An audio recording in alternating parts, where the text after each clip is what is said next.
也享受一场盛宴，感受中国古典音乐的韵味。南音被誉为中国古典音乐的活化石，起源于唐代，形成于宋代，具有浓厚的中原古乐遗风。南音不仅是一种音乐形式，更是非物质文化遗产。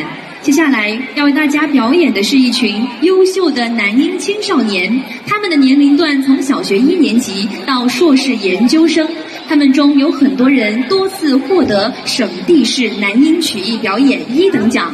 今天他们将为大家献上一组南音经典曲目组合。首先我们要来欣赏到的是南音大合唱《直入花园》。